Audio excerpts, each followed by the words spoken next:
Entre la vie et la mort dans son lit d'hôpital de Naypyidaw, Mamia Tetekain entend-elle les prières de soutien des manifestants.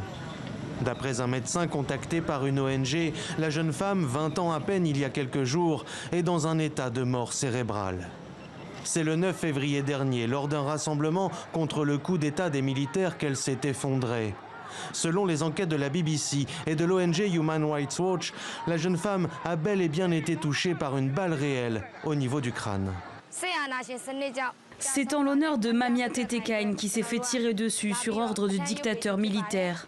Avec des enseignants et des fonctionnaires de nombreux ministères, j'ai décidé de venir ici pour réciter les prières pour elle.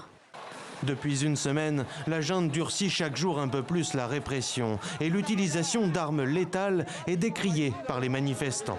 Ici, à Mandalay, deuxième ville du pays, des tirs ont été entendus tandis que les forces de l'ordre tentaient de dégager les voies de chemin de fer obstruées par les cheminots favorables au mouvement de désobéissance civile. D'après des témoins, un secouriste volontaire aurait été ainsi blessé à la jambe par une balle en caoutchouc.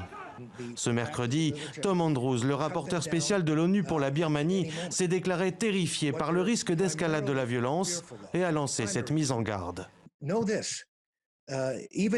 Sachez cela, même si vous êtes en bas de la chaîne de commandement, le fait de simplement dire que vous suivez les ordres n'est pas une excuse. Peu importe votre place dans la hiérarchie, vous devrez rendre des comptes, nous vous surveillons.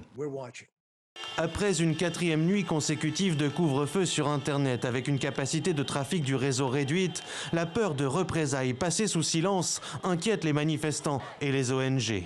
D'après l'association d'assistance des prisonniers politiques, depuis le coup d'État, plus de 500 personnes participant au mouvement de désobéissance civile ont été arrêtées.